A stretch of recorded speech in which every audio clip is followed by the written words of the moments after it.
Bonjour à tous,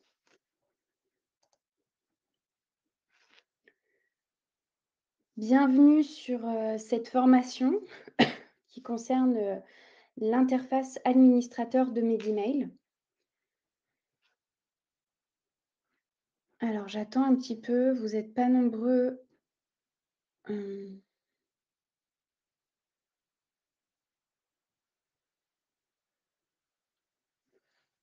Pour information, si vous avez été invité à cette formation, c'est que vous devez être un administrateur sur Medimail. Ça veut dire que vous avez un rôle euh, euh, autre que, vous avez un rôle plus important qu'un utilisateur lambda. Ce qui signifie que vous avez des fonctionnalités supplémentaires à un utilisateur, classique de Medimail.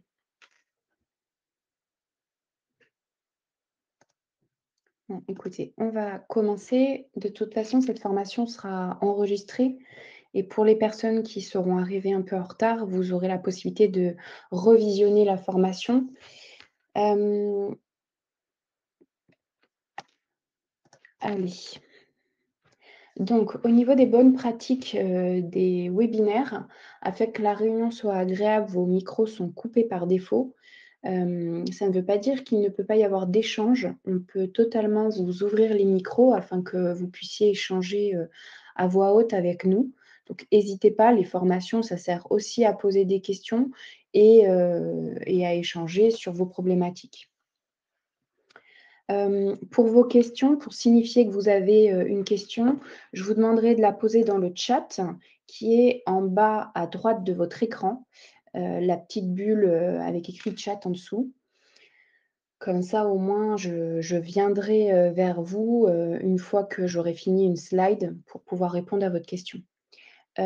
Aujourd'hui, je suis seule à animer ce webinaire, donc je vais, beaucoup parler mais je vais, faire des pauses pour effectivement prendre vos questions dans le chat et ouvrir les micros, si besoin, d'échanger à voix haute, donc n'hésitez pas. Et comme je vous le disais tout à l'heure, cette session est enregistrée. Le replay, et la présentation que vous avez là sous les yeux vous seront transmis par mail à l'issue de ce webinaire. Peut-être pas aujourd'hui même, mais lundi en tout cas, à minima, vous recevrez effectivement, un mail, de nos services pour vous transmettre, ces éléments. Alors je me présente pour ceux qui ne me connaissent pas. En général, j'ai déjà, échangé avec vous, pour la mise en place de la MSS Medimail, mais il est probable que, si vous étiez plusieurs administrateurs ou si on vous a attribué un rôle d'administrateur après le déploiement, qu'on ne se soit jamais rencontrés. Donc je suis Célia Lagarde, je suis la chef de projet messagerie sécurisée de santé au sein du GRAD PACA, donc IESS, Innovation e-Santé Sud. Ça nous arrive encore qu'on nous demande, qu'est-ce qu'un GRAD? Pour y répondre, brièvement, un GRAD, c'est un groupement régional d'appui au développement de la e-santé. On a pour objectif de vous apporter une meilleure coordination, une efficacité, une fluidité dans la prise en charge et le suivi des patients via des outils et des solutions numériques et on est, missionné du coup par l'ARS PACA. Aujourd'hui, je vais vous présenter cette formation en 3 grandes parties. La première, c'est qu'est-ce que la l'AMS Santé? La deuxième, ce sera, sur l'administration de Medimail, donc toutes les fonctionnalités que vous pouvez, trouver, sur Medimail en tant qu'administrateur. Et la troisième, ce sera, une partie sur comment développer les usages de l'AMS Santé. Puisque en tant qu'administrateur, vous avez aussi un rôle, de, sensibilisation et donc d'aider à développer les usages de votre structure, vers, l'AMS Santé. Alors, qu'est-ce que l'AMS Santé? On va repartir là-dessus, mais très brièvement, parce que peut-être que parmi vous, il y en a qui découvrent, l'AMSS, qui découvrent Medimail et donc au moins on revoit les bases. L'AMSS, il s'agit d'un espace de confiance qui est national et qui permet à des professionnels de santé qui sont référencés auprès de l'ANS, l'Agence du numérique en santé, d'échanger par email dans un environnement informatique qui va garantir la sécurité et la confidentialité des données que vous allez échanger. Donc là, vous avez un schéma sous les yeux. On va schématiser la MSS par le rectangle vert. Comme vous pouvez voir, c'est un rectangle, un espace clos. Le rectangle est fermé. Ce qui veut dire que vous pouvez échanger qu'avec les personnes qui font partie de cet espace de confiance. Une fois que vous avez l'AMS Santé, vous faites partie de cet espace de confiance et donc ça signifie que, vos adresses comportent le mot MS Santé dans le nom de domaine. Pour rappel, le nom de domaine d'une adresse, c'est ce que vous avez après le arrobase de vos adresses. Donc à l'intérieur de cet espace de confiance, on retrouve des professionnels, des établissements, on retrouve également des patients. Les patients, c'est les usagers de mon espace santé. Pour rappel, mon espace santé a été ouvert en février 2022 par défaut pour tous les assurés français qui pouvaient, à la suite de l'ouverture, fermer, s'ils le souhaitaient, effectivement, leur compte Mon Espace Santé. Mais aujourd'hui, il y a 97% des assurés français, en tout cas, qui ont un compte Mon Espace Santé actif.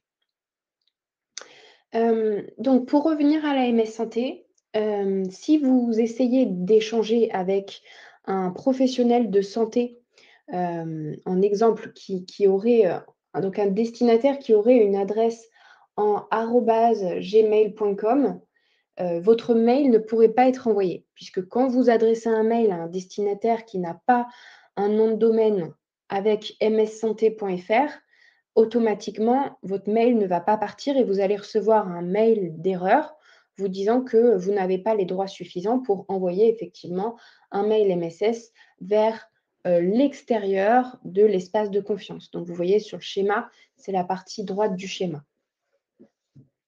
Une des règles qu'il faut avoir en tête également, c'est que l'échange ne peut être initié que par un professionnel de santé vers un patient. Ça veut dire que si vous voulez qu'un patient rentre en contact avec vous en utilisant son compte Mon Espace Santé et donc la messagerie de Mon Espace Santé et qui vous envoie un mail de façon sécurisée sans que vous ayez déjà échangé un mail MS Santé avec lui, ce ne sera pas possible.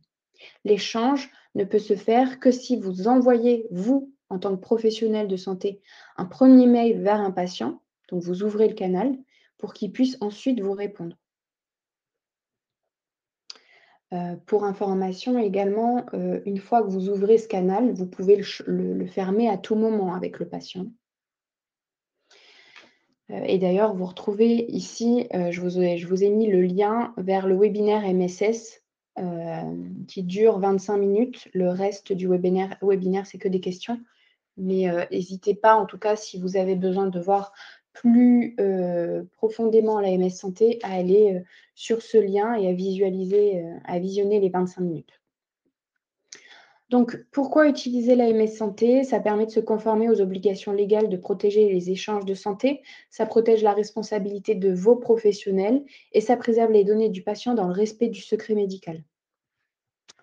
Ça permet aussi de faciliter la coordination sur l'ensemble du parcours de soins des patients et usagers et ça permet d'améliorer la modernisation de vos pratiques. Il y a un gain de temps et une baisse des dépenses puisqu'il y a moins de photocopies, moins de papier et moins d'affranchissement. Au niveau des cas d'usage de la MS Santé, ce n'est pas l'objet de ce webinaire aujourd'hui, mais je vous ai remis le lien du catalogue des usages MS Santé, de l'ANS. Vous voyez, il ressemble à ça. Vous pouvez cliquer, sur, votre secteur d'activité pour ensuite avoir des cas d'usage qui vont effectivement plus, vous parler peut-être dans, la typologie d'établissement dans laquelle vous êtes.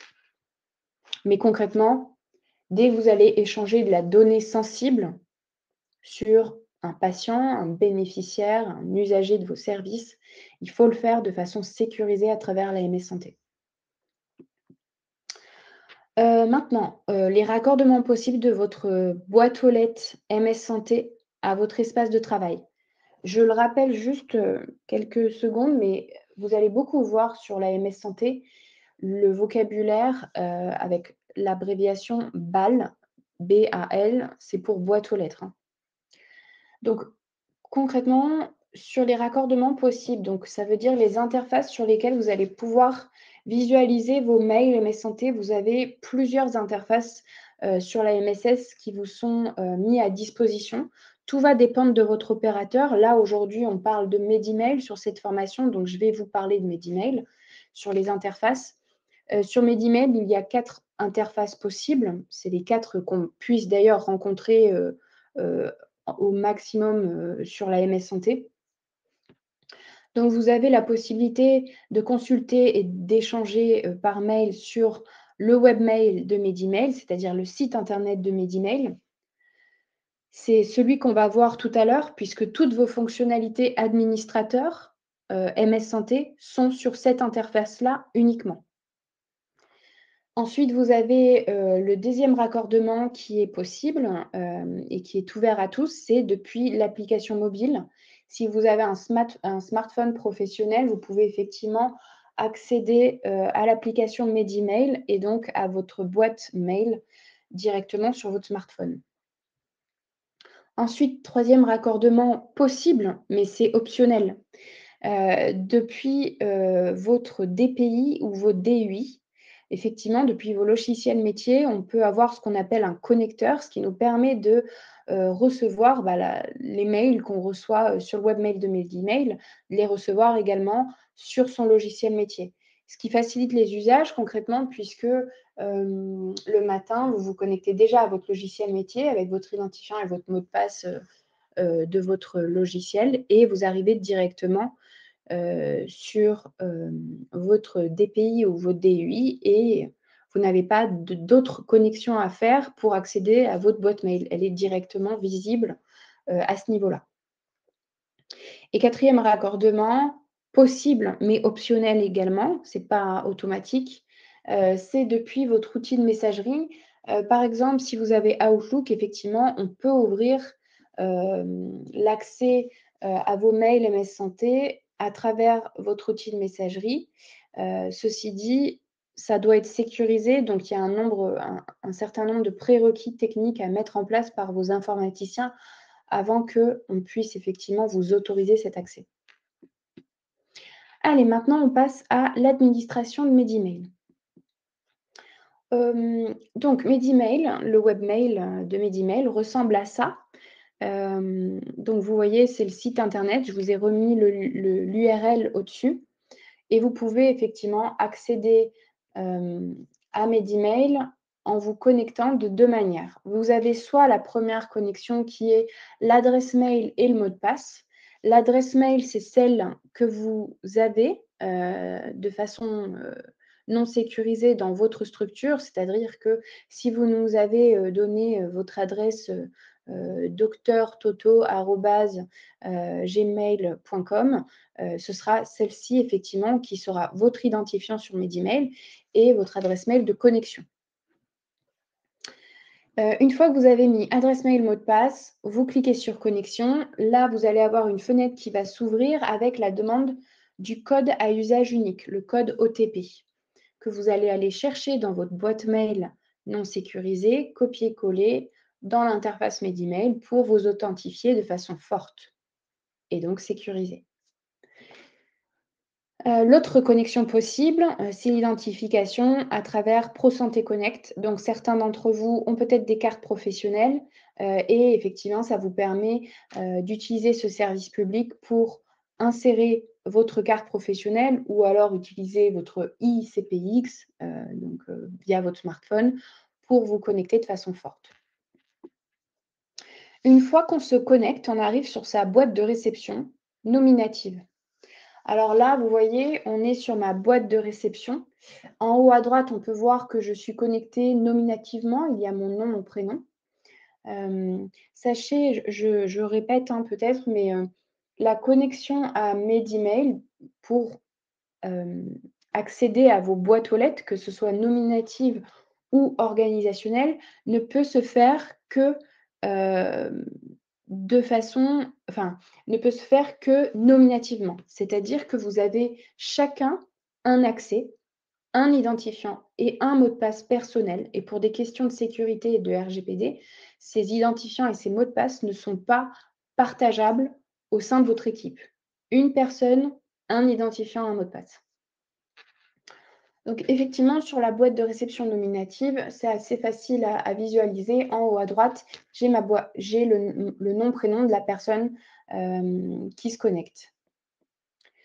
Ensuite, si je veux passer à ma boîte aux lettres organisationnelle ou si j'ai paramétré par défaut ma boîte aux lettres organisationnelle au moment de ma connexion, vous le voyez en haut à droite, je n'ai pas mon nom, mon prénom, mais j'ai, alors ça va dépendre, des structures. Des fois, j'ai juste le nom de ma structure ou alors j'ai, comme là, boîte aux lettres organisationnelle équipe MSS.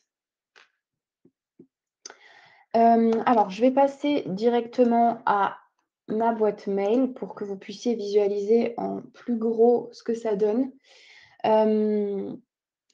Alors, vous voyez, là, je suis connectée nominativement. Je vous ai montré comment on pouvait visualiser boîte aux lettres nominative, boîte aux lettres organisationnelle. Par contre, je ne vous ai pas montré comment on passait de l'une à l'autre. Sachez tout de même que cette fonctionnalité, c'est des fonctionnalités utilisateurs et la formation utilisateur est là, effectivement, pour vous présenter les fonctionnalités utilisateurs, ce qui ne va pas être l'objet de ce webinaire et de cette formation aujourd'hui. Ceci dit, je vous montre quand même comment passer de la boîte aux lettres nominative à organisationnelle si vous avez les droits vers une boîte aux lettres organisationnelle. Hein. Tout le monde n'a pas de boîte aux lettres organisationnelle. Je clique sur mon nom, mon prénom en haut à droite. Et ici, j'ai un bouton Changer de compte. En dessous, alors j'ai deux boîtes aux lettres organisationnelles, peu importe, on va en saisir l'une d'elles. Et là, vous voyez, effectivement, maintenant, je change de boîte aux lettres. Je n'ai plus les mêmes mails dans ma boîte mail. Et on peut visualiser en haut à droite qu'il y a plus écrit mon nom, mon prénom, mais le nom de mon équipe. Donc, c'est une boîte aux lettres organisationnelle de service, ici. Allez, on revient en arrière sur la boîte aux lettres nominative. Donc, concrètement, comment on passe sur son interface administrateur une fois qu'on est connecté? Ici, vous avez plusieurs sigles en haut à droite. Vous avez tous le petit sigle Assistance Medimail avec le point d'interrogation, on verra tout à l'heure. Vous avez également la petite enveloppe qui vous ramène vers la boîte mail qu'on a là sous les yeux, donc votre boîte de réception. Et ici, vous avez le petit sigle Administration. Vous n'aurez pas le sigle super administration, mais en tout cas aujourd'hui, si vous êtes administrateur, vous devez avoir la petite clé à molette ici. Si ce n'est pas le cas, je vous demanderai de vous rapprocher de notre support technique pour obtenir effectivement, en tout cas si vous souhaitez être administrateur, pour pouvoir avoir ce rôle-là avec l'accord du responsable de votre structure. Je vous mets l'adresse de notre support technique dans le chat. Donc, maintenant, on va cliquer sur le bouton Administration et vous allez voir, on change effectivement d'interface. Alors moi, j'arrive sur cette liste de structures puisque je suis administrateur de plusieurs établissements. Vous allez arriver uniquement directement sur le menu de votre structure qui va ressembler à ça. Mais avant de parler et de rentrer dans le détail des menus, donc sachez que de toute façon, sur la présentation, vous retrouverez effectivement les informations, les sigles administration, le menu que je viens de vous montrer.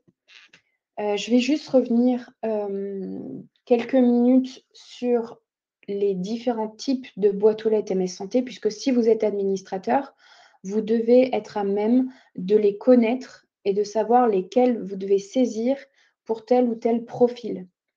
Et c'est très important d'avoir ces boîtes aux lettres en tête, puisque concrètement, si vous vous trompez de boîte aux lettres et que vous créez une boîte aux lettres qui vous donne des droits que vous n'êtes pas censé avoir, l'ANS peut vous couper l'AMS Santé sur une adresse. Donc, vous avez trois types de boîtes aux lettres MS Santé. Il y a des boîtes aux lettres nominatives pour une personne physique avec un numéro RPPS. Il y a des boîtes aux lettres organisationnelles. Donc les boîtes aux lettres organisationnelles, c'est des boîtes aux lettres partagées et accessibles à plusieurs professionnels sous la responsabilité et avec l'accord du responsable de la structure, évidemment.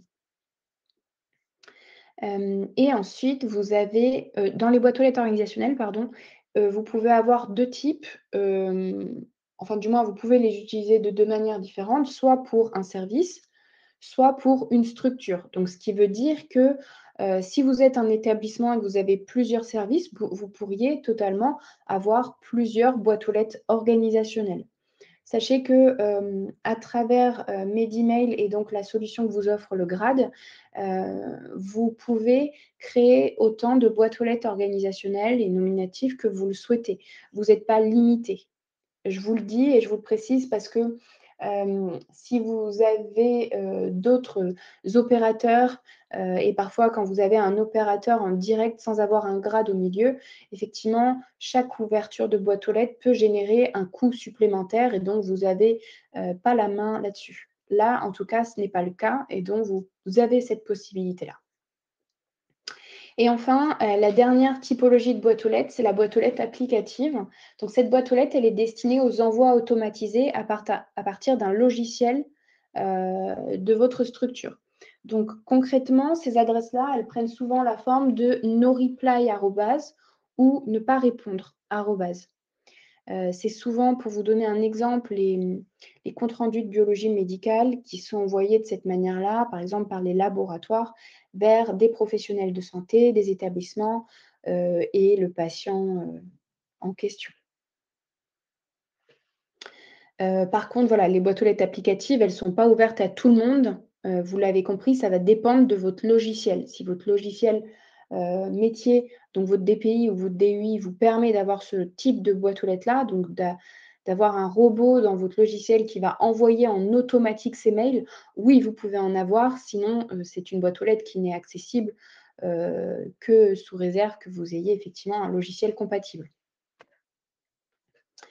Une des règles sur les boîtes aux lettres, c'est qu'une boîte aux lettres sans activité pendant 1 an est automatiquement supprimée. Sachez-le, moi j'ai parfois des établissements qui nous demandent d'ouvrir des boîtes aux lettres. 1 an après, ils nous contactent: «Bah, je ne comprends pas, les boîtes aux lettres la boîte aux lettres untel a été fermée». Oui, si la personne ne s'est pas connectée à la boîte aux lettres pendant 1 an, elle est automatiquement supprimée. Ceci dit, la personne en question reçoit des mails pour la prévenir avant que, la boîte aux lettres se supprime de façon définitive. En tant qu'administrateur, en tout cas, si ça vous arrive, vous pouvez recréer une boîte aux lettres si vous êtes dans ce cas-là. Maintenant, on va aborder les différents types de boîtes aux lettres nominatives et là, c'est très important. En tant qu'administrateur, il vous faut, cette information-là, sinon, j'en ai beaucoup qui ont Medimail depuis 10 ans et qui se trompent encore sur les boîtes aux lettres nominatives et malheureusement, quand vous vous trompez, il arrive que, comme je vous expliquais tout à l'heure, l'ANS vous coupe la MSS sur certaines boîtes aux lettres et après, les professionnels et les établissements, enfin les administrateurs, se rapprochent de notre support technique et ne comprennent pas bien. Donc, sur les boîtes aux lettres nominatives, vous avez également 3 types de boîtes aux lettres nominatives sur Medimail. On en a parlé tout à l'heure, vous avez la boîte aux lettres de type personnel, qui est accessible à des professionnels avec numéro RPPS. Attention, les ADELI n'existent plus. Si vous avez des infirmiers, par exemple, dans votre structure et qui vous donnent un numéro ADELI, non, il nous faut leur numéro RPPS. Le numéro ADELI n'est plus accepté pour les infirmiers. Et s'ils ne se souviennent pas de leur numéro RPPS, vous pouvez aller sur l'annuaire santé de l'ANS, que je vais d'ailleurs vous mettre en lien dans le chat parce que ça peut être bien utile. Donc, boîte aux lettres personnelle pour les professionnels avec RPPS uniquement. Cette boîte aux lettres, elle donne accès à une adresse nominative MS Santé. Vous voyez ici, il y a le petit logo MS Santé qui est visible et pas barré. Ce qui veut dire qu'en fait, si vous voulez, sur, le référentiel de la MS Santé, il est écrit que uniquement les professionnels avec RPPS ont le droit d'avoir des adresses nominatives MSS. Ça veut dire qu'ils ont le droit d'avoir leur prénom.nom arrobase le nom de domaine de votre structure.mssanté.fr. Ce n'est pas le cas, par exemple, d'une secrétaire. Ces boîtes aux lettres personnelles, vous pouvez, comme toutes les autres boîtes aux lettres nominatives d'ailleurs, leur donner accès également à une boîte aux lettres organisationnelle, comme vous avez vu tout à l'heure pour moi, puisque j'ai une boîte aux lettres personnelle, mais je switch aussi sur ma boîte aux lettres organisationnelle. Ensuite, deuxième typologie de boîte aux lettres, vous avez la boîte aux lettres de type MED pour Medemail. Celle-ci, elle est un peu particulière. Vous voyez, le MS Santé ici, le sigle, il est barré, puisque ça, c'est pour les professionnels sans RPPS. Ce qui veut dire que vous n'avez pas, avec cette boîte aux lettres-là, le droit d'avoir une adresse nominative MS Santé. Vous n'aurez jamais prénom.nom arobase mssanté.fr. Ce n'est pas possible. Heu, concrètement, bien souvent, on me dit: «Mais du coup, à quoi elle sert cette boîte aux lettres?» Vous êtes obligé d'avoir cette typologie de boîte aux lettres si vous n'avez pas de RPPS, à minima, pour accéder à votre boîte aux lettres organisationnelle. Pourquoi? Parce qu'on doit vous créer nominativement sur Medemail, vous l'avez compris, il vous faut un identifiant et un mot de passe personnel. Et pour cela, on a besoin effectivement de vous créer une boîte de type MED pour que vous puissiez ensuite accéder à votre boîte aux lettres organisationnelle. Ce n'est plus possible aujourd'hui d'accéder à une boîte aux lettres organisationnelle, sans avoir un identifiant et un mot de passe personnel. Juste petite parenthèse sur les professionnels, qui seraient connectés et qui sont dans le médico-social. Vous avez la possibilité, d'inscrire vos salariés au portail RPPS+ pour leur donner des droits élargis sur la MS Santé. Entre autres, vous le voyez, ça permettrait à tous vos salariés d'avoir des boîtes aux lettres de type personnel au lieu d'avoir une boîte aux lettres nominative limitante. Et enfin, la dernière typologie de boîte aux lettres qui est très importante à avoir en tête, c'est la boîte aux lettres de type interne, int. Beaucoup se trompent et créent ce genre de boîte aux lettres-là. Sauf que bien souvent, à la suite de la création de cette boîte aux lettres-là, vu qu'elle est elle est vérifiée par l'ANS, bien souvent on vous coupe la MSS. Pourquoi? Cette boîte aux lettres-là, elle doit être créée que dans des cas très spécifiques, c'est-à-dire des professionnels sans numéro RPPS ou EDELI temporairement. Ça veut dire que, si je prends un exemple, un médecin qui, est étranger et qui arrive en France et n'a pas encore reçu son numéro RPPS, de par sa profession, il a tout de même le droit d'avoir accès à l'AMS Santé, même si temporairement, il n'a pas encore son numéro RPPS. Donc dans ce cas-là, vous pouvez lui donner une boîte aux lettres de type int pour interne. Idem pour les internes qui n'auraient pas encore de RPPS. Je sais que ça porte à confusion, mais boîte aux lettres interne, c'est pas pour les internes à votre structure. C'est pas pour les salariés lambda de votre structure. Vous l'avez compris, c'est que dans des cas très précis et spécifiques et ces boîtes aux lettres-là doivent exister temporairement et pas sur le long terme.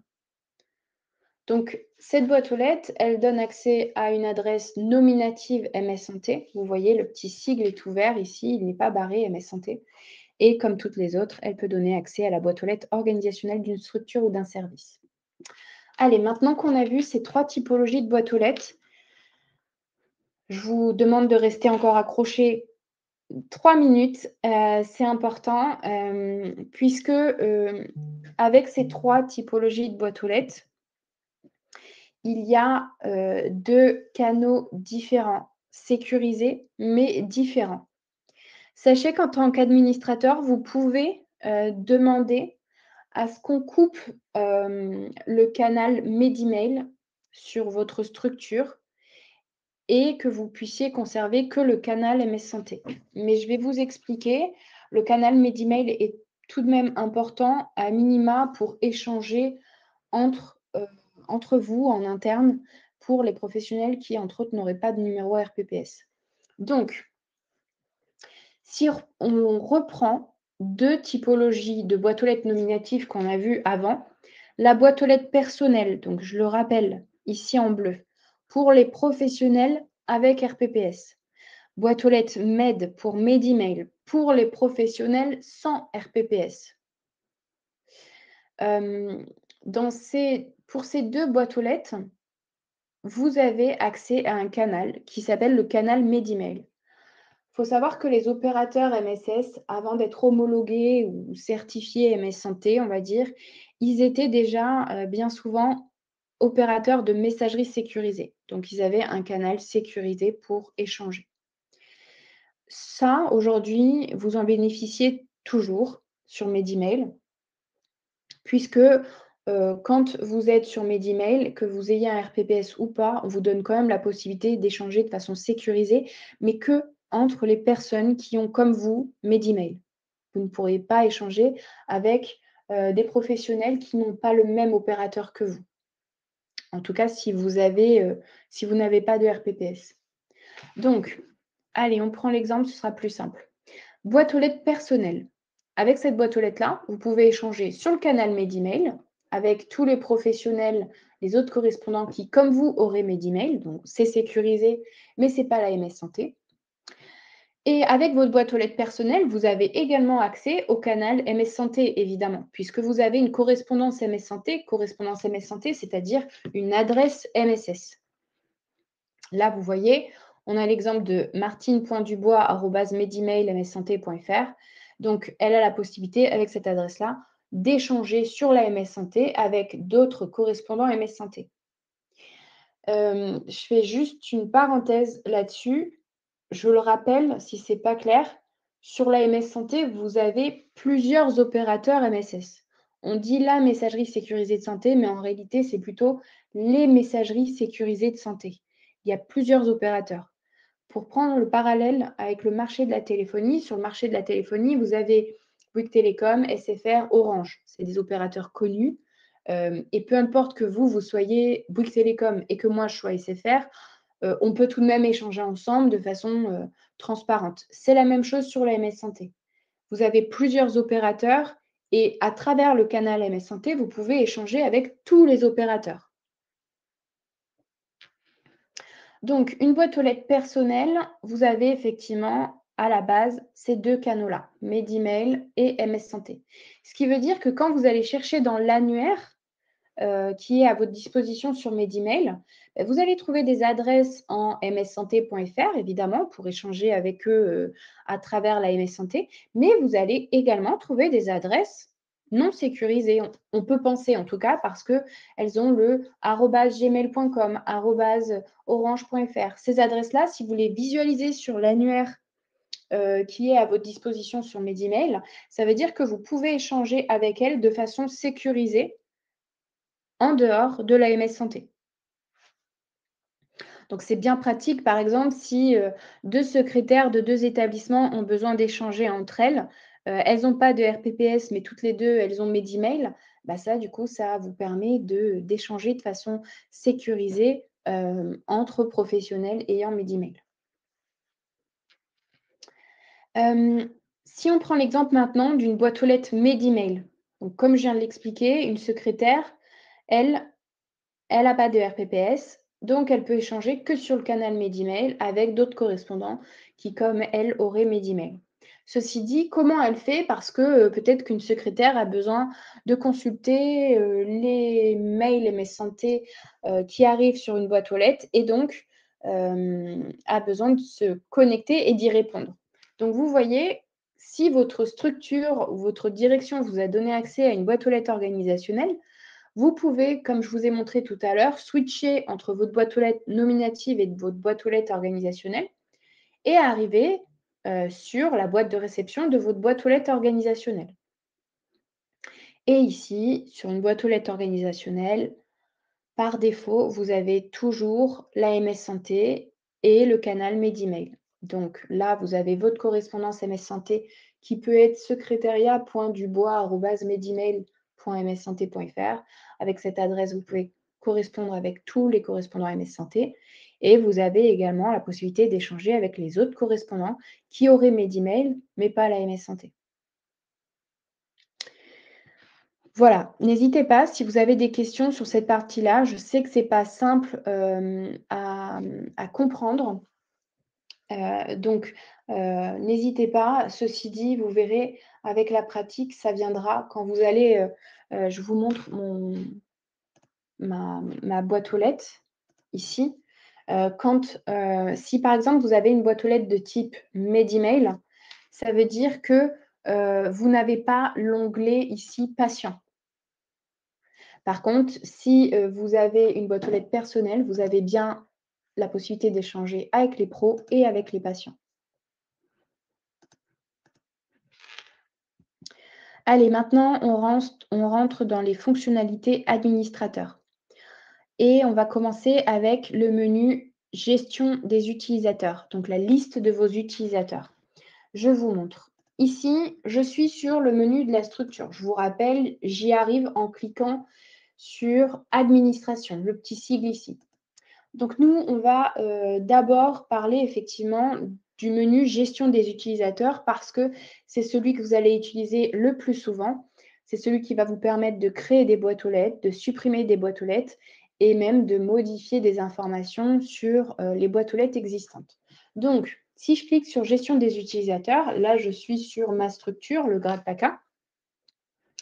Vous voyez, j'ai plusieurs onglets ici. Donc, j'ai l'onglet Utilisateur valide qui me permet de visualiser toute la liste de mes utilisateurs qui ont validé leur compte. Ça veut dire quoi, valider? Ça veut dire que quand j'ai créé leur compte, ils ont reçu un mail de la part de Medemail sur leur adresse non sécurisée et ils devaient cliquer sur le lien reçu pour,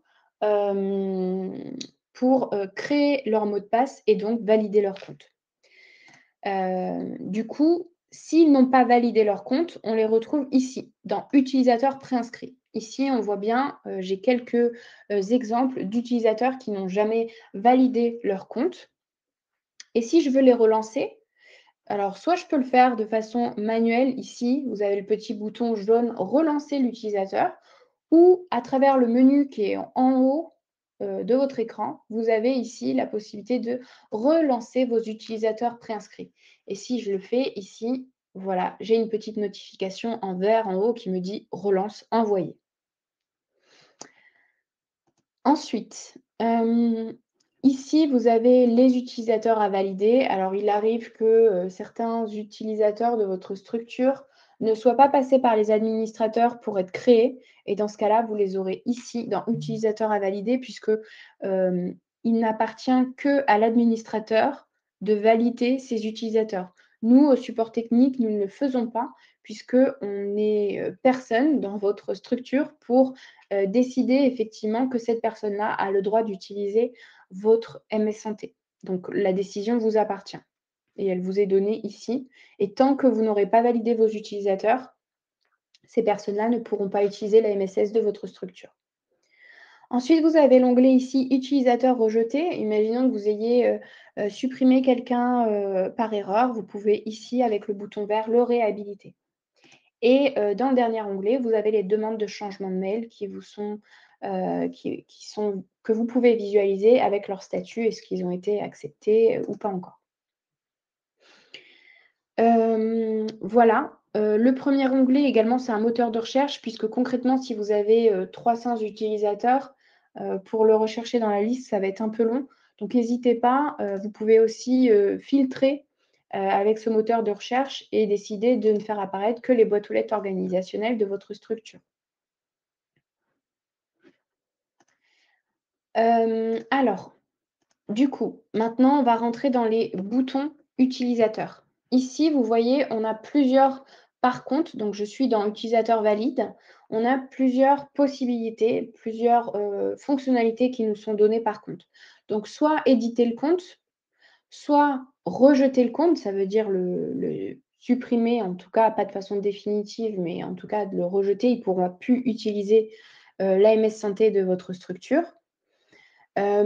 Soit si vous avez plusieurs établissements, le bouton ici, c'est pour le changer de structure puisque, je ne sais pas, si je suis dans, le GHT,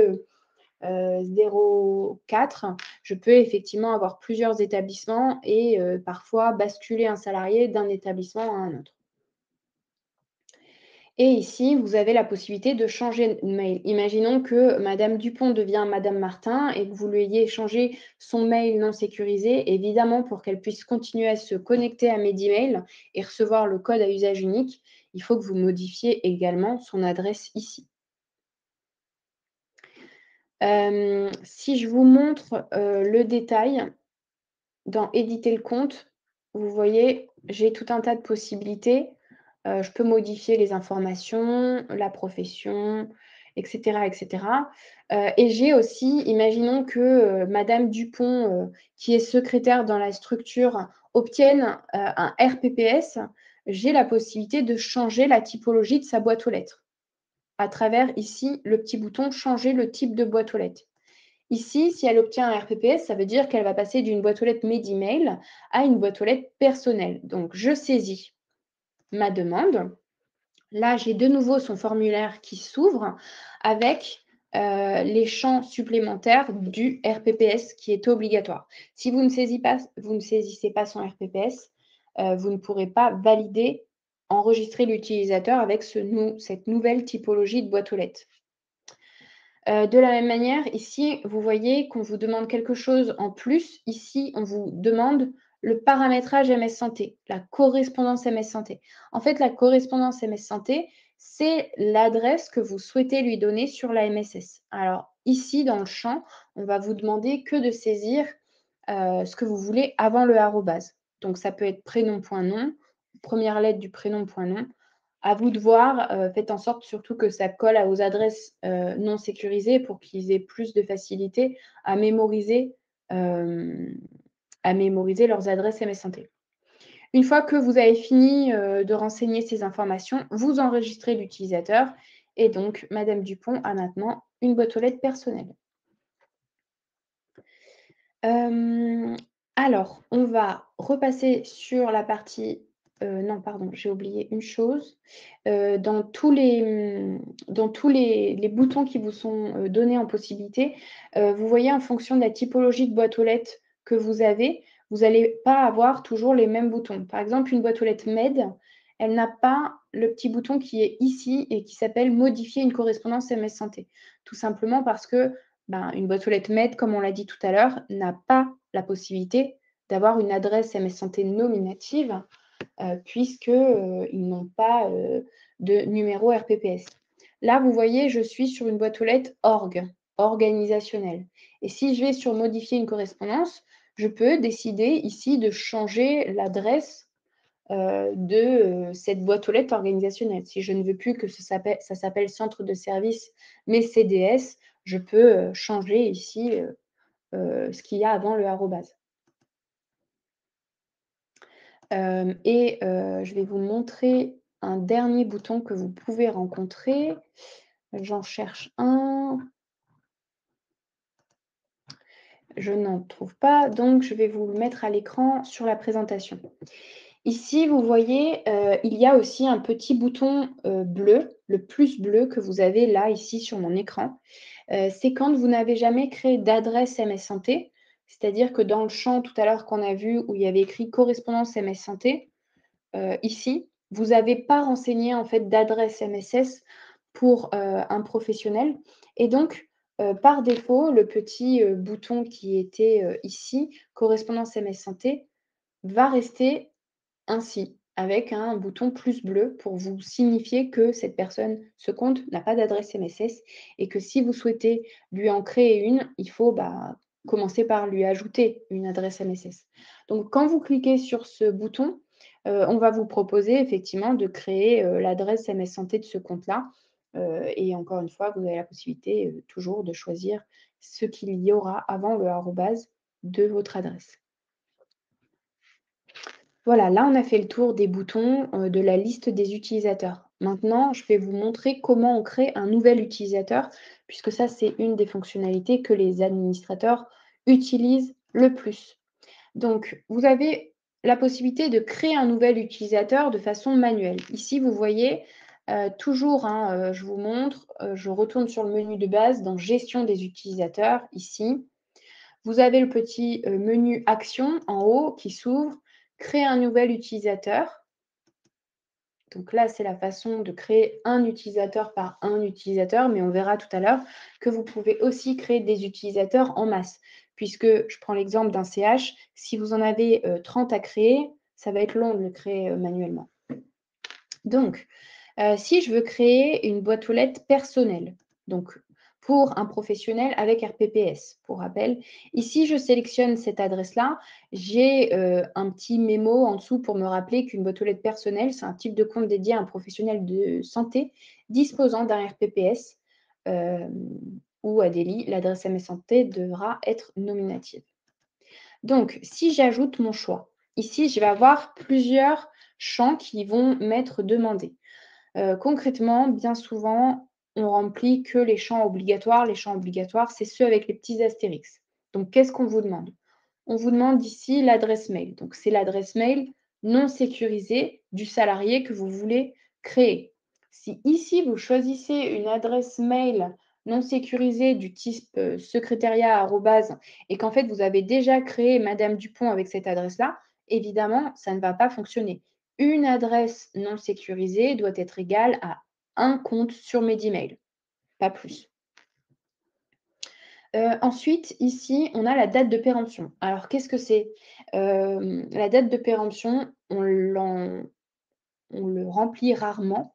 C'est dans le cas où vous embaucheriez quelqu'un en CDD ou en intérim et que vous voulez effectivement que cette boîte aux lettres se supprime automatiquement à la fin de son contrat. Vous pouvez le paramétrer ici en saisissant effectivement la fin de contrat de ce professionnel.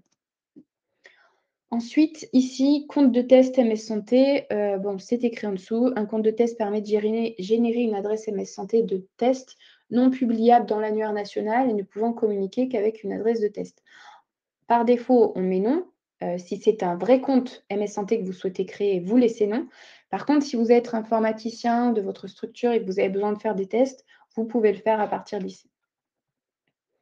Ensuite, la visibilité dans l'annuaire Medemail. Ça veut dire que si vous laissez ouvert, on verra votre adresse ici qui se trouve ici dans le premier champ et vous permettrez du coup à des établissements ou des professionnels d'échanger avec vous de façon sécurisée sur le canal Medemail. Vous pouvez le fermer si vous ne souhaitez pas que ce soit possible. Alors, ce sera toujours possible hein, s'ils ont votre adresse non sécurisée, mais ceci dit, ils ne vous visualiseront pas dans l'annuaire Medemail. Juste sur les annuaires dont on va parler là, ce ne sont que des annuaires professionnels. Hein. Vous ne pouvez pas être contacté par un patient, vous ne pouvez pas être contacté en dehors des personnes, des professionnels qui ont Medemail, qui ont la MS Santé ou Medemail. Ensuite, le contact, votre nom, le prénom, numéro de téléphone. On continue. Ici, on va vous demander votre numéro RPPS, votre profession. Alors, la profession, il y en a tout un tas, mais elles n'y sont pas toutes. Par exemple, si vous êtes directeur d'une structure et que vous essayez de saisir directeur, vous n'allez pas avoir cette profession-là dans la liste des professions MS Santé qui sont proposées. Donc, je vais vous conseiller d'aller piocher dans autres professions sanitaires, autres salariés de la structure sociale ou autres salariés ou intervenants au sein de SMS. En tout cas, si vous ne trouvez pas votre profession. Paramétrage MS Santé, comme on l'a dit tout à l'heure, ce que vous voulez avant le arrobase de votre adresse MS Santé. Et ici, vous pouvez vous mettre sur liste rouge si vous ne souhaitez pas que votre adresse MS Santé apparaisse dans l'annuaire MSS. Bon, il n'y a pas beaucoup d'intérêt entre nous, mais bon, voilà, ça vous est donné comme possibilité. Ce champ-là, je ne vous le présente pas puisqu'il n'existe plus. Et enfin, la dématérialisation, la gestion des notifications, c'est celle que vous avez par défaut. La dématérialisation, c'est plus un champ pour les éditeurs de DUI, DPI. La gestion des notifications, ça, vous pouvez le paramétrer. Sachez tout de même que bien souvent, quand on est administrateur, on laisse celle-ci recevoir une notification à chaque réception d'un Medemail, ce qui veut dire que l'utilisateur va recevoir un mail non sécurisé sur sa boîte mail, du coup non sécurisé, pour l'informer qu'il a reçu un mail sur Medemail. Ceci dit, vous pouvez avoir plus de notifications si vous le souhaitez En général, on laisse celle-ci par défaut et l'utilisateur peut également venir modifier ses notifications quand il aura accès à son compte. Et une fois que c'est fini, on pense à enregistrer l'utilisateur. Alors, toutes ces informations que je vous ai données, vous retrouverez, les champs qui peuvent vous interroger, donc date de péremption. On n'a pas abordé aussi, quand on crée une boîte aux lettres organisationnelle, il y a des champs en plus qui est, par exemple, responsable du compte et description du compte. Hem, donc si je vais, sur une boîte aux lettres organisationnelle, juste pour vous montrer les différences, les différents champs que vous allez avoir.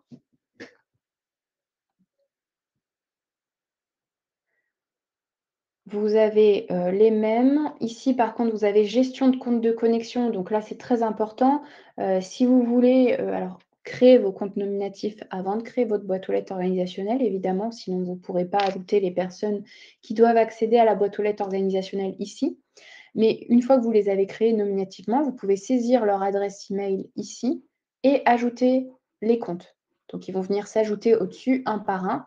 Donc quand vous ajoutez des comptes, ça veut dire que vous leur donnez accès à la boîte aux lettres organisationnelle de votre structure ou de votre service.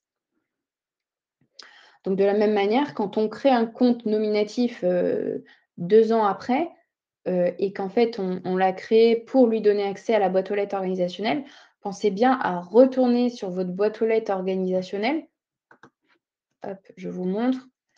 Ici, je vais sur la boîte aux lettres organisationnelle, je fais éditer le compte et le compte que je viens de créer, du coup, bah, je l'ajoute ici. Là, vous voyez, dans la gestion des comptes de connexion, il y a une personne.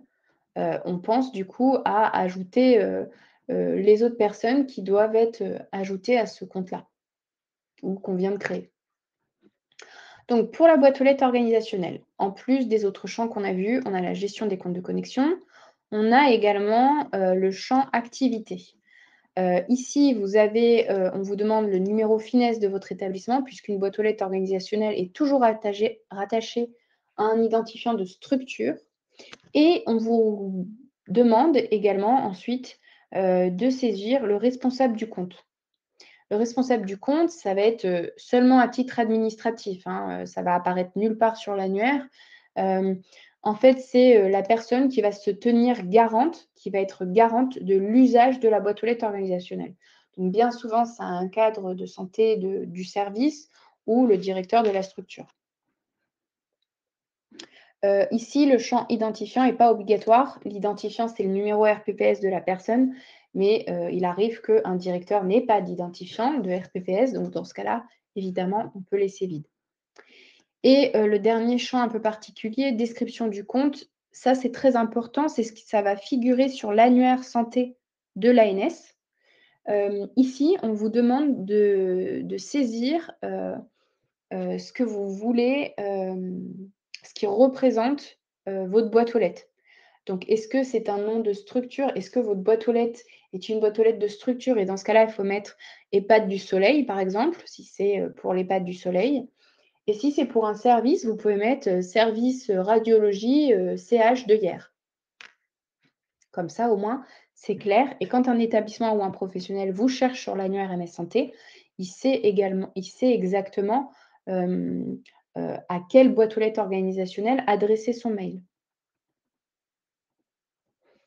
Là, de la même manière, aux correspondances MS Santé, voilà, tout le reste des champs, vous les avez déjà vus. Allez, on revient à la présentation, on continue et n'hésitez pas à poser des questions, hein. Changer la typologie de boîte aux lettres, on l'a vu tout à l'heure, donc je passe. Je vais juste revenir sur les autres menus parce qu'effectivement, je vous ai présenté la gestion des utilisateurs, mais avant, il y avait aussi un menu paramétrage de la structure. En général, on n'a pas trop besoin d'aller dessus, à part pour donner des rôles administrateurs à d'autres personnes. Si je souhaite ajouter un administrateur à ma structure, d'ailleurs, entre parenthèses, je vous conseille d'avoir à minima 2 administrateurs par structure, puisque concrètement, si demain, vous avez besoin de faire une modification sur votre structure ou une boîte aux lettres organisationnelle et que votre administrateur n'est pas là, le support technique n'acceptera pas de faire cette modification sans l'aval de votre administrateur. Il n'y a que les administrateurs qui sont habilités à nous faire des demandes sur des boîtes aux lettres de structure ou des changements structure de votre compte Medemail. Ici, on retrouve l'identité de la structure, la localisation de celle-ci, les administrateurs de vos structures, avec la possibilité ici d'en ajouter ou d'en supprimer, les notifications par défaut, l'enrôlement automatique, là, ça, vous n'y aurez pas accès, c'est uniquement pour les super administrateurs. La MS Santé, ça, c'est votre nom de domaine MS Santé, et voilà. Dans les menus qu'on a ici, vous avez aussi gestion des correspondances MS Santé. Alors, si on va sur ce menu-là, c'est uniquement les comptes qui ont la MS Santé. Et là-dessus, vous allez avoir plusieurs fonctionnalités. Vous allez avoir la fonctionnalité qui vous donne accès au rapport d'alimentation. Alors, le rapport d'alimentation, c'est très important. Je vais directement aller au sujet. Le rapport d'alimentation, c'est les erreurs que les administrateurs de votre structure ont pu commettre au moment de la création de boîte aux lettres. Ce rapport d'alimentation, il est mis à disposition uniquement des administrateurs. Quand vous créez beaucoup de boîtes aux lettres, je vous préconise vivement de le générer une fois pour vérifier que tout a été créé correctement. Sinon, comme je vous ai expliqué, l'ANS peut vous bloquer la MS Santé sur des boîtes aux lettres et vous ne visualiserez pas tant que vous n'aurez pas vérifié votre rapport d'alimentation. Donc là, moi, j'ai laissé quelques erreurs bloquantes sur notre rapport d'alimentation pour pouvoir vous le générer et vous montrer ce que ça donne. Hop, je génère pour cette structure uniquement. Vous allez voir, j'ai une synthèse en dessous du nombre de comptes soumis à l'alimentation, donc à l'alimentation MS Santé, et le nombre de comptes en erreur bloquante. Ici, ça veut dire que j'ai 6 comptes qui peuvent, sur lesquels, en tout cas, l'ANS a pu couper l'alimentation à la MS Santé. Ici, en dessous, j'ai le détail des comptes bloqués et pourquoi. Donc, effectivement, voilà, ça, c'est très important d'y aller. Sur ce menu-là, on a aussi le rapport ESMS numérique. Donc ça, c'est pour les établissements dans le médico-social ou social qui font partie du programme ESMS numérique.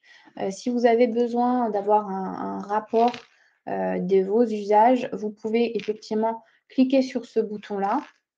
Ça vous donne un rapport sur votre structure et le nombre de messages que vous avez envoyés via l'AMS Santé. Et une fois que vous appuyez là-dessus et que vous le générez, vous pourrez le télécharger dans un second temps, ici avec le bouton «Télécharger le rapport ESMS».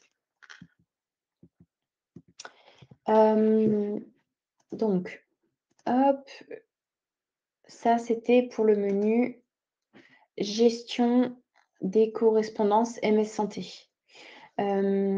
Ensuite, vous avez aussi le menu «Activités de structure». Activités de structure, c'est pour générer vos statistiques, enfin pour exporter ou visualiser tous les mails que vous avez pu envoyer. Alors, en tant qu'administrateur, vous ne visualisez pas le contenu des mails ni ce qu'il y a écrit dessus. Vous pouvez visualiser que la date, émetteur, destinataire, s'il y a une pièce jointe ou pas, et le statut. Vous voyez ici, on peut visualiser certaines informations, on peut filtrer par émetteur, par destinataire, on peut demander une période précise et surtout on peut demander un canal. Donc si on veut visualiser que les usages MS Santé, on clique sur MS Santé uniquement. Et on fait rechercher. Ici, vous avez la possibilité d'exporter ces informations, vous voyez, en différents formats. Et je vous invite aussi, là, vous voyez, vous avez quelques informations supplémentaires ici pour pouvoir visualiser le détail d'un mail. Ici, on peut visualiser que Le destinataire, bon, c'est moi. Le canal utilisé, c'est l'AMS Santé. Et est-ce qu'il a été ouvert? L'information d'ouverture par le destinataire n'est pas disponible puisque, effectivement, pour le moment, je ne l'ai pas ouvert. Donc voilà. Ensuite, on va revenir un peu en arrière. Maintenant, je vais vous parler, d'une chose très importante. Quand vous avez, des professionnels qui n'ont pas de RPPS et donc qui ont une boîte aux lettres Medemail, bien souvent, pour eux, cette boîte aux lettres nominative, elle va, leur servir à rien à part se connecter. Donc en tant qu'administrateur, ils peuvent le faire aussi, hein, en tant qu'utilisateur, mais en tant qu'administrateur, vous avez la possibilité de paramétrer un compte par défaut pour ces professionnels-là. Et vous pouvez choisir à l'ouverture de Medemail de leur paramétrer leur boîte aux lettres organisationnelle au lieu de nominative. Comme ça, ils arrivent directement sur la boîte aux lettres avec laquelle ils peuvent échanger sur la MS Santé. Et c'est parfois bien plus simple en termes d'utilisation pour eux. Par contre, n'oubliez pas, si ces professionnels-là sont administrateurs, l'interface administrateur, c'est-à-dire le petit sigle qu'on a vu avec la clé à molette, ils ne l'auront que sur leur adresse nominative. Donc, il faut qu'ils pensent quand même à switcher entre leur boîte aux lettres nominative et organisationnelle s'ils sont administrateurs et qu'ils doivent accéder à la partie administration. Alors, comment on peut accéder à ça? Soit je suis administrateur et je peux le faire à travers directement ma console.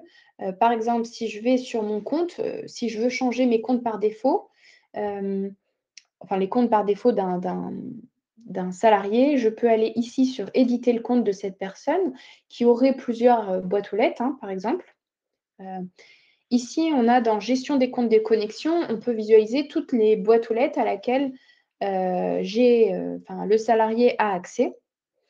On voit que par défaut, le compte qui va s'ouvrir à la connexion, c'est le nominatif, mais on peut très bien le changer et dire bah, non, maintenant on veut que ce soit le compte organisationnel qui s'ouvre en premier parce que ben, c'est plus simple pour elle ou d'autres raisons.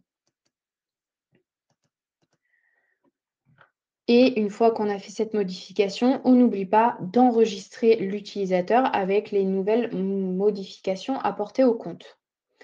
Sachez tout de même que les utilisateurs peuvent également le faire de façon individuelle, hein. C'est-à-dire que si je veux le faire pour mon collègue et que je ne suis pas administrateur, je ne peux pas.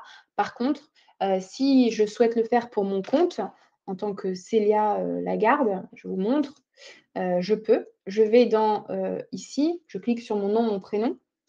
Je vais dans Gérer mon compte. Ici, je vais dans Identifiant de connexion. Tout ce menu-là, par contre, il est présenté dans la formation utilisateur, hein, donc je ne vais pas m'attarder là-dessus, mais voilà, vous voyez en tout cas que vous avez la même possibilité ici, compte par défaut. On peut effectivement décider de changer son compte par défaut et d'enregistrer notre paramètre. Allez, on continue. Il me reste une dernière chose à vous montrer si vous êtes administrateur. Dans le menu qu'on a vu tout à l'heure, on a pu créer un utilisateur manuellement. Comme je vous ai expliqué, on peut aussi importer une liste d'utilisateurs quand on est un CH et qu'on a 300 utilisateurs à créer d'un coup. Ça va être plus simple de le faire de cette manière-là. Donc, sur le bouton Action, vous voyez, on a plusieurs possibilités. Et on peut ici, il y a une fonctionnalité importer une liste d'utilisateurs. Donc, si je clique là-dessus, ça va nous permettre effectivement de créer, alors je vais vous montrer, hein, mais on va pouvoir créer des utilisateurs en masse à travers cette fonctionnalité-là, ou on peut également modifier en masse les comptes Medemail. Je vous montre. Ici, dans le bouton Action, donc créer un nouvel utilisateur, on l'a vu. Maintenant, si je veux importer une liste d'utilisateurs, je clique là-dessus. J'ai le fichier d'import qui est à votre disposition et qui est vierge ici. Si je clique dessus, il se télécharge Je vous l'ouvre pour que vous puissiez voir, c'est un tableau Excel. Ceci dit, si je veux faire encore plus simple, et pour avoir un espèce de masque et de pouvoir visualiser, comment ont été créés, mes comptes, je peux retourner dans gestion des utilisateurs et aussi faire exporter une liste d'utilisateurs. Ça veut dire que, là, si je demande l'export de la liste, le même fichier d'import va s'ouvrir, mais avec l'intégralité de mes utilisateurs dedans. Ce qui peut être bien pratique pour voir comment ils ont été créés, en recréer d'autres ou faire des modifications de masse sur mon fichier. Alors, je vais zoomer parce que vous allez rien voir. Voilà. Donc, sur ce fichier, on peut voir tout un tas d'informations. On a l'adresse mail qui est l'identifiant de chaque utilisateur, leur nom, leur prénom, leur numéro RPPS quand ils en ont un, bon, l'adresse de la structure, leur profession, leur typologie de boîte aux lettres. Est-ce que c'est une boîte aux lettres Medimail? Est-ce que c'est une boîte aux lettres organisationnelle ou personnelle? Toutes ces parties-là, c'est ce qui vous est demandé pour les boîtes aux lettres organisationnelles, ce qu'on a déjà évoqué d'ailleurs tout à l'heure hein, pour les champs des boîtes aux lettres organisationnelles. Donc, on vous demande l'identifiant de votre structure, le FINES. On vous demande qui est le responsable de cette boîte aux lettres organisationnelle, sa profession, son identifiant. On vous demande la description fonctionnelle de la boîte aux lettres organisationnelle. Donc, est-ce que c'est une boîte aux lettres d'équipe? Est-ce que c'est une boîte aux lettres applicative ou autre? Là, la colonne AE, c'est les adresses MS Santé, donc ce que vous voulez sur vos adresses MSS. Je vous montre que les champs qui sont régulièrement remplis, hein. Ici, on a les comptes de connexion des boîtes aux lettres organisationnelles, donc qui peut accéder à telle et telle boîte aux lettres organisationnelle. Ici, on a le nom de la structure et la visibilité dans les annuaires à la fin. Donc, les 3 annuaires, l'annuaire Medimail, l'annuaire MS Santé et l'annuaire AppyCrypt. AppyCrypt, c'est un opérateur de messagerie sécurisée qui est un peu particulier, donc toujours géré à part. Mais en gros, si vous souhaitez être visible sur les annuaires auprès des professionnels, mieux vaut mettre oui dans chaque colonne ici. Voilà, ça c'était effectivement le fichier d'import qui peut vous permettre de créer des utilisateurs ou de modifier des utilisateurs en masse. Comme je vous ai montré, une fois qu'on a exporté et modifié les informations de ce fichier ou ajouté des nouvelles lignes avec donc des nouveaux utilisateurs, si je remonte ici, je peux très bien dire que j'ai un nouvel utilisateur à créer. Hop, qui s'appelle Monsieur Toto. Et donc, je crée une nouvelle ligne avec toutes ces informations, je change l'adresse, etc. Et donc, au moment où je vais enregistrer mon fichier et je vais le placer ici, je vais aller le chercher, je vais le mettre là. J'envoie une notification, ça c'est important de penser à le mettre parce que ça n'envoie pas de notification aux utilisateurs que vous créez, donc ça ne leur permet pas de créer leur mot de passe si vous ne cochez pas ce champ. Une fois que vous faites importer la liste, ça crée les comptes et ça envoie une notification, donc un mail à tous les professionnels que vous venez de créer. Évidemment, les professionnels les comptes qui étaient déjà existants ne vont pas recevoir une nouvelle notification, hein. C'est juste pour ceux que vous créez, et qui n'existaient pas sur Medimail. Une fois qu'on importe la liste, en dessous, on a tout un tas d'informations sur l'import. Est-ce qu'il s'est bien passé? Est-ce qu'il y a des erreurs? Est-ce qu'il y a des choses qu'il n'a pas pu faire parce qu'il manquait des champs? Et dans ce cas-là, ce sera écrit en bleu si c'est bon, en rouge s'il y a des choses qu'il n'a pas réussi à faire.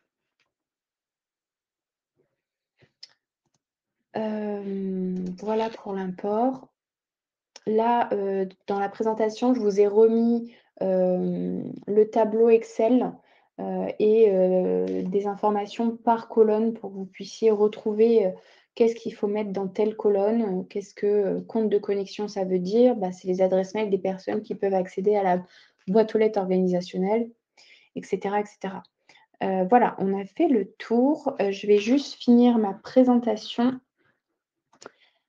par les petits sigles, voilà, qu'on avait en haut de l'écran. Donc on a vu le sigle boîte de réception qui arrive, sur sa boîte de réception. Le sigle administrateur pour, que vous puissiez accéder en tant qu'administrateur à vos interfaces et le sigle point d'interrogation, on va le voir tout de suite.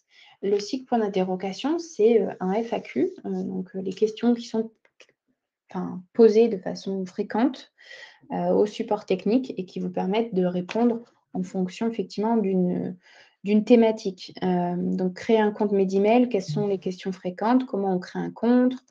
Vous avez certaines informations. Se connecter à Medimel, quelles sont les possibilités? Comment on accède? Et cetera et cetera. Sachez que si vous avez besoin d'accéder à notre support technique, parce que vous n'avez pas trouvé les questions, ici, dans le FAQ, vous avez ici, tout en bas de la page, «Contactez-nous». Quand vous cliquez sur «Contactez-nous», vous choisissez votre région, donc Provence-Alpes-Côte d'Azur et vous avez les informations de notre support technique, donc entre autres l'adresse. Donc vous pouvez, récupérer l'adresse et nous envoyer un mail. Quand vous nous envoyez un mail, ça crée un ticket dans notre système, et vous aurez effectivement un retour du centre de service sur, une question ou une problématique que vous rencontrez.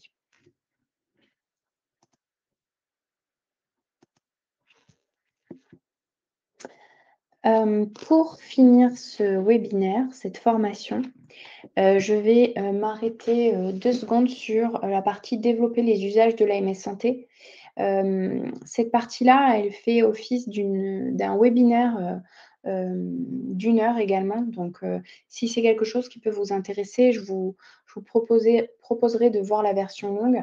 Mais comme on l'a dit, au début de cette formation, en tant qu'administrateur, vous êtes aussi garant de l'usage de la MSS et vous êtes aussi garant, bah, de développer les usages, d'aider vos salariés en tout cas, à l'utiliser, de façon, optimale.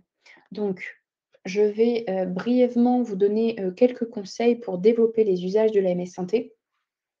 Déjà, communiquez en interne dans votre établissement, auprès de vos équipes. Informez les équipes en interne sur la mise à disposition d'adresses MS Santé pour le service. Dites-leur que c'est possible de créer des adresses MS Santé et vers quel service ils doivent se tourner.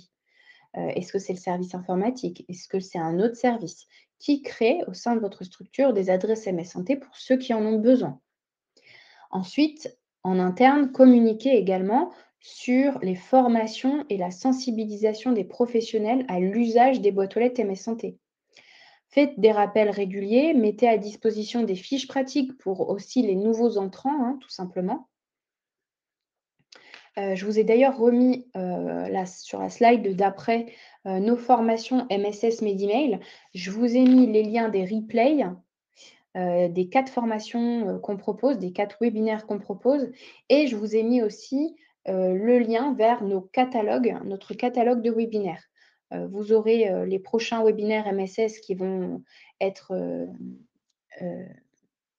proposés mais pas que, vous aurez aussi tout un tas d'autres webinaires sur tout un tas d'autres sujets, INS, DMP et n'hésitez pas du coup à vous inscrire si ça peut vous intéresser, ou si ça peut vous aider.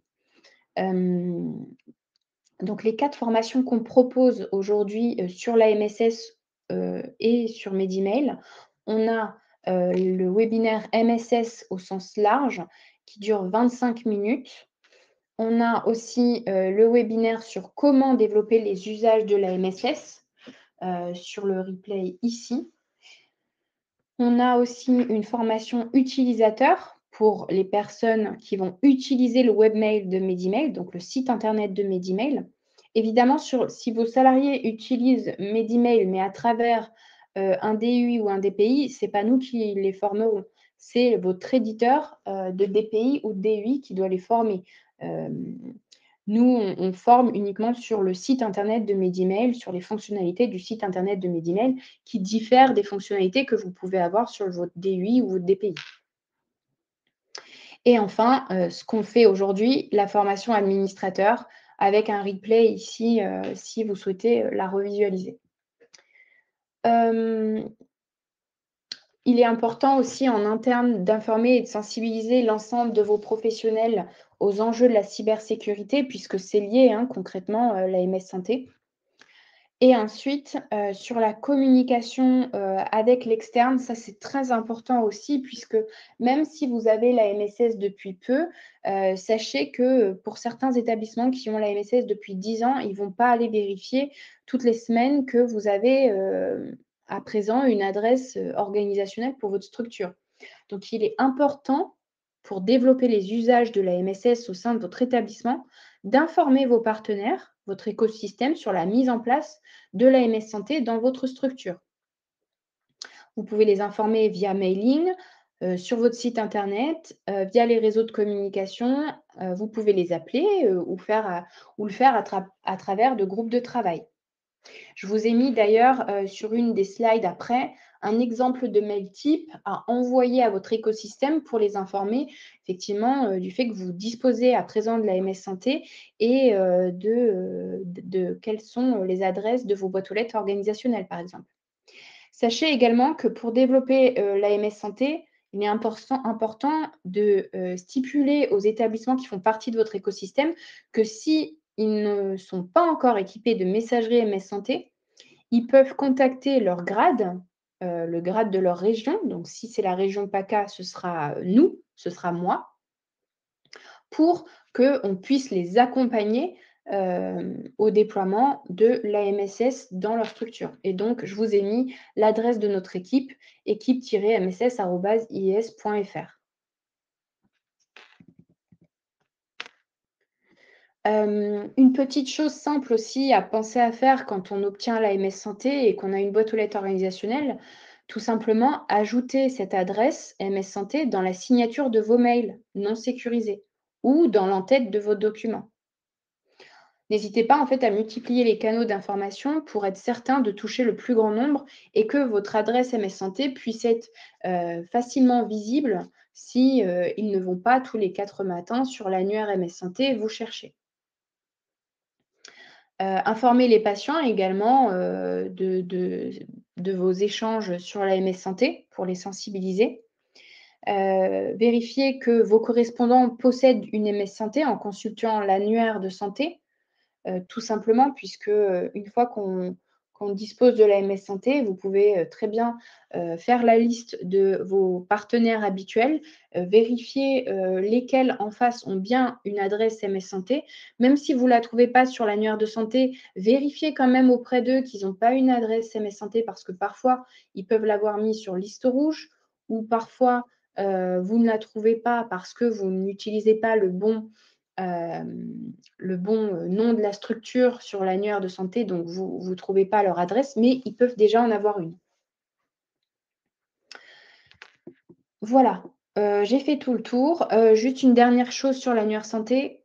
L'annuaire santé, je vous ai transmis le lien, dans le chat.